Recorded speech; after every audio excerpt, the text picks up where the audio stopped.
കോഴിക്കോട് താമരശ്ശേരിയിൽ കുടിവെള്ള വിതരണ പൈപ്പ് പൊട്ടിയതിൽ അധികൃതർ ഇടപെടുന്നില്ലെന്ന് പരാതി.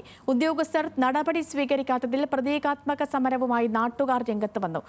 കപ്പിയും കയറും ബക്കറ്റും സ്ഥാപിച്ച് റോഡിൽ പാഴാകുന്ന വെള്ളം കോരിയെടുത്തായിരുന്നു നാട്ടുകാരുടെ പ്രതിഷേധം.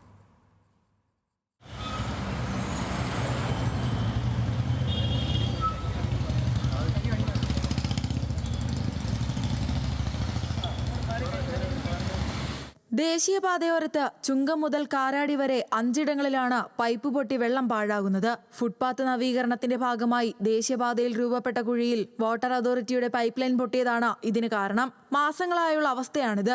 പരാതി നൽകി മടുത്ത നാട്ടുകാർ പ്രതിഷേധിച്ചു. ഇത്രയും കാലം ഈ ഡ്രൈനേജിന്റെ ഉള്ളിലായിരുന്നു ഈ വെള്ളം ലീക്ക് ചെയ്തുകൊണ്ടിരുന്നത്.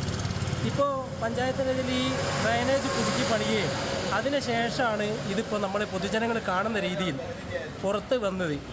അതിനുശേഷം തന്നെ 1.5-2 മാസത്തോളമായിട്ട് പല രീതിയിൽ നമ്മൾ ഉദ്യോഗസ്ഥരെ അറിയിച്ചിട്ടുണ്ട് ഈ കാര്യം.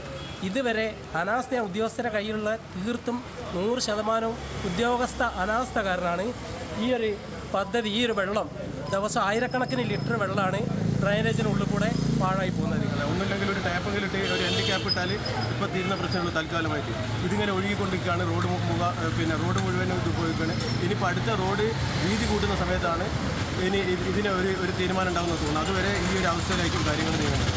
കുഴിയിൽ കപ്പിയും കയറും ബക്കറ്റും സ്ഥാപിച്ച് വെള്ളം കോരിയെടുക്കുകയും തുണി അലക്കുകയും ചെയ്താണ് നാട്ടുകാർ പ്രതിഷേധിച്ചത്.